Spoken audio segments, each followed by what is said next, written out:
स्वामी प्रसाद मौर्य अभी भी बौखलाहट में हैं और चुनाव के रिजल्ट आ गए। उन्हीं का साथी ओम प्रकाश राजभर, जो कि ये कह रहे थे कि मुझे तो पहले चरण में ही पता था कि भारतीय जनता पार्टी जीत रही है, लेकिन ऐसा लग रहा है कि स्वामी प्रसाद मौर्य को इस हार में सबसे ज्यादा तगड़ा झटका लगा है, क्योंकि उनके बारे में तो लोग ये कह रहे हैं कि स्वामी प्रसाद मौर्य भारतीय जनता पार्टी में मलाई मार रहे थे, अच्छे भले यहां एंजॉय कर रहे थे, मान उनका था यहां पर, वो जो छोड़ के गए तो स्वामी प्रसाद मौर्य ना घर के ना घाट के, इस तरह की लोग टिप्पणी कर रहे हैं। और अब उनकी बेटी के ऊपर भी अनुशासन की तलवार लटकी है, क्योंकि भारतीय जनता पार्टी ने यह कहा है, संगठन ने, कि इस चुनाव में जिन लोगों ने, हमारे पार्टी के जो मेंबर थे, एमपी थे, एमएलए थे, जिन्होंने भी पार्टी के विरुद्ध काम किया है, उनके ऊपर अनुशासनात्मक कार्रवाई की जाएगी। और इसको लेकर खास तौर पर उत्तर प्रदेश से खबरें आई थी, जहां से यह खबरें थी कि कुछ सांसद और कुछ पूर्व विधायक पार्टी के विरुद्ध कुछ काम कर रहे हैं, प्रचार प्रसार में भारतीय जनता पार्टी के विरुद्ध वो षड्यंत्र कर रहे हैं। इन सभी की संगठन ने सूची मांगी है, जिसमें वरुण गांधी भी है और ये जो स्वामी प्रसाद मौर्य की बेटी है संघमित्र मौर्य, इसका भी नाम है। जैसा कि देखा था कि रात के अंधेरे में ये पिता के लिए प्रचार करने जा रही थी। वरुण गांधी ने तो कई बार खुलकर बोला, उसकी ऑडियो क्लिप भी वायरल हुई थी। अब ये माना जा रहा है कि स्वामी प्रसाद मौर्य के साथ साथ उनकी बेटी की जो सांसद की पोस्ट है वो भी जा सकती है। और इतना तो पक्का ही है कि 2024 में टिकट मिलना नहीं। तो जो स्वामी प्रसाद मौर्य है वो अब सवाल उठा रहे हैं। वो कह रहे साहब, बैलेट की जो गिनती हुई थी उसमें तो बीजेपी हार रही थी, उसमें तो 304 सीटें मिल रही थी समाजवादी को और 99 सीट मिली थी बीजेपी को। अब स्वामी प्रसाद मौर्य जी, आप ये ध्यान करिए कि वो जो बैलेट की वोट है वो कितनी होती है, कुल वोट का वो 10% भी नहीं होती, और वो होती है सरकारी कर्मचारियों की। सरकारी कर्मचारी जो चुनाव ड्यूटी में लगे हुए हैं या जो केंद्रीय बल हैं, सुरक्षा बल, उनके लोग हैं, उनको ये सुविधा है। और आपको बताएं, आप उनका ये कह रहे हो कि वो उसमें बीजेपी हार रही थी और समाजवादी जीत रहे थे। वो बैलेट को लेकर तो आप पहले सवाल उठा रहे थे, जब तक बैलेट नहीं खुले थे तब तक आप सवाल उठा रहे थे। आपके जो अखिलेश यादव हैं वो इसी बैलेट के, पोस्टल बैलेट को वो ये कह रहे थे इसमें सबसे ज्यादा गड़बड़ी होगी। बीजेपी वाले आई कार्ड मांग रहे हैं पुलिस वालों के, वो पुलिस के अफसरों के नाम बता रहे थे कि कई पुलिस के अफसर ऐसे हैं, अखिलेश यादव कह रहे थे कि जो पुलिस कर्मियों के पहचान पत्र मांग रहे हैं और उनका आईडी मांगा जा रहा है और ये घपला करेंगे और ये वोट जो है बीजेपी के लिए डलेगा। लेकिन ये वोट तो समाजवादी के लिए डल गया। इसका मतलब ये माना जाए कि क्या समाजवादियों ने किन्हीं अफसरों के साथ मिलकर घपला किया है? आप क्या बात कर रहे हो?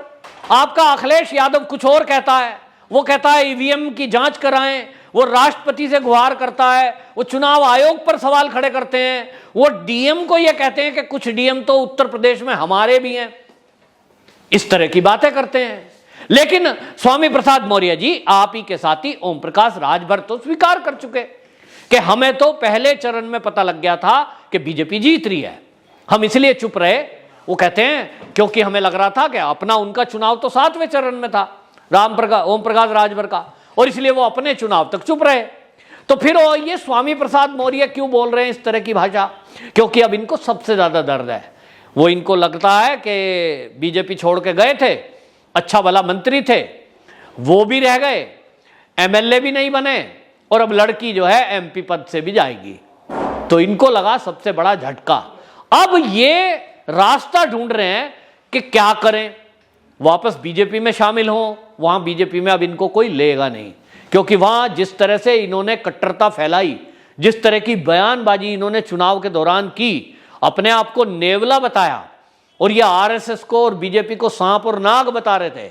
ये बात अलग है कि ये नेवले जी की टक्कर इस बार नाग और सांप से नहीं, अजगर से हो गई और ये खत्म हो गए। अब इस तरह से बहुत सारे लोग हैं। अब जिस तरह से नए नए चेहरों को आगे लाया जा रहा है इस उत्तर प्रदेश की राजनीति में, अब आप देखेंगे वो पूरा भारतीय जनता पार्टी में बदलाव है ये, कि नए चेहरों को आगे लाया जाएगा। और अगले आने वाले दिनों में आज का ये जो उत्तर प्रदेश का चुनाव हुआ है, इसने एक ट्रेंड सेट किया है बीजेपी को इस चुनाव में हर वर्ग का वोट मिला है। वो एससी, एसटी, ओबीसी, ये जो वर्ग है, इनके कुछ ठेकेदार लोग बनते थे कि ये तो हमारा ही वोट है। जैसे बहन मायावती, वो दलितों को कहती थी भाई ये वोट तो मेरा है, लेकिन आज देखिए वो भाजपा की तरफ गए, क्योंकि उनको लग गया कि उनके लिए जो सुविधाएं हैं, जो उनको लाभ मिले हैं, वो सरकार ने, भाजपा ने दिए हैं। जब मायावती का शासन था तब तो उनको कुछ मिला नहीं इस तरह का जैसा अब मिल रहा है, और इसलिए लोगों का भ्रम टूट चुका है। अब जातिवाद से और परिवारवाद से लोग ऊब चुके हैं, और अब नए तरह की राजनीति शुरू होने जा रही है देश में, जिसका उदाहरण उत्तर प्रदेश की ये चुनावी रिजल्ट हैं, जिन्होंने ये बता दिया है कि अब जो अपने आप को ठेकेदार बन रहे थे, वो ठेकेदार अब साइड कर दे गए, खुद की सीट नहीं बचा पाए। और इसलिए स्वामी प्रसाद मौर्य की बौखलाहट समझ में आ रही है, उनको बहुत ज्यादा झटका लगा है। और ये बात अलग है कि अब उन्होंने जिस तरह की बयानबाजी की है और अभी जिस तरह की बातें वो कर रहे हैं, इन सब से ये दिखाई दे रहा है कि कहीं ना कहीं उनका मन में अभी भी ये है। लोग तो कह रहे हैं कि स्वामी प्रसाद मौर्य वही है कि ये नेवला और ये सब बातें ओम प्रकाश राजभर ने तो कर दी है। चुनाव में हमने जो बोला उनको दरकिनार किया जाए, क्योंकि उन्होंने भी बोल दिया था कि बाबा जी को तो हम कहेंगे चल सन्यासी मंदिर में और वहां भेजा जाएगा, हैं कुछ चमचम की बातें करी थी। तो कह रहे हैं भाई वो तो चुनाव में हमारे मुंह से निकला, चुनाव में कही गई बातों का बुरा नहीं मानना चाहिए। लेकिन अब इस तरह की ईवीएम पर सवाल उठाना, ये किस तरह की बातें हैं? यहां ये असल में क्या है कि ये इस समय ये पहले से आदत है राजनीतिक दलों की कि अगर जीत जाएंगे तो हमने किया और हार जाएंगे तो उसका ठीकरा कहीं और फोड़ो। इसी तरह समाजवादी पार्टी में अखिलेश यादव है, उसको भी अपने ऊपर अब जिम्मेदारी लेने का मतलब क्या है, क्योंकि खुद ही सर्वे सर्वा है। तो अखिलेश यादव समाजवादी पार्टी की हार के लिए जिम्मेदार है, लेकिन कोई समाजवादी के अंदर इस तरह की कहने की हिम्मत नहीं है, क्योंकि उनको लगता है कि जब चाचा को निकाल दिया, पिता को दरकिनार कर दिया, तो तुम कोई सा कार्यकर्ता अगर कुछ बोलेगा तो निश्चित रूप से अखिलेश यादव सुनने वाला नहीं है। और इसी तरह स्वामी प्रसाद मौर्य, उनके अंदर भी बहुत अहंकार था, मैं तो ये करा दूंगा, मैं तो मुख्यमंत्री बना दूंगा। और इस तरह का अब ये जो अहंकारी लोग हैं, इनको असली अब अपनी हकीकत का पता लग चुका है कि इनकी कोई वक़्त नहीं है, ये केवल वोट कटौवा साबित हुए। ये बात अलग है कि ये भारतीय जनता पार्टी के साथ होते तो आज ये विधायक होते और कल के मंत्री होते। निश्चित रूप से इनके आने वाली पीढ़ियों में जिस बेटे को लेकर के ये लड़ाई करके आए, वो बेटा या बेटी कम से कम भारतीय जनता पार्टी के साथ लगे रहते तो इनका मान सम्मान बरकरार रहता। लेकिन जिस तरह का इन्होंने विद्रोह किया, इस विद्रोह के बाद जिस तरह की अब ये बयानबाजी कर रहे हैं कि केवल बैलेट में जीत को जीत बता रहे हैं, जबकि जो जनता की जीती हुई पार्टी है उस पर ये शंका पैदा कर रहे हैं। मतलब आप केवल मुट्ठी भर लोगों की वोट के आधार पर ये कहो कि बैलेट में तो हम जीते थे, ईवीएम में हम हार गए, तो ये तो होता ही है भाई। अगर केवल बैलेट के आधार पे, गणना के आधार पे सरकार बनने लगी फिर तो हो गया काम। और सवाल तो यह है कि जो अखिलेश यादव बैलेट के उस पर ऊपर सवाल उठा रहे थे, जो पोस्टल बैलेट पर सवाल उठा रहे थे, वो क्यों उठा रहे थे? इसका मतलब यह हुआ ना कि आपकी जो चालें थी वो चली नहीं।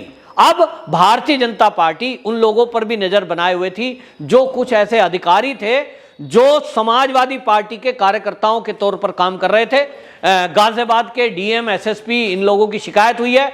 और जब मतगणना हो रही थी उस दिन देखने में आया कि उन्होंने भारतीय जनता पार्टी के कार्यकर्ताओं को, इवन मेयर को, नगर अध्यक्ष को एक जगह पे उन्होंने कैद कर दिया, जबकि समाजवादी पार्टी के जो कार्यकर्ता थे उनको 100 मीटर 200 मीटर दूरी पे खड़े रहने की छूट थी, वो खड़े रहे जुगट्टा बनाकर।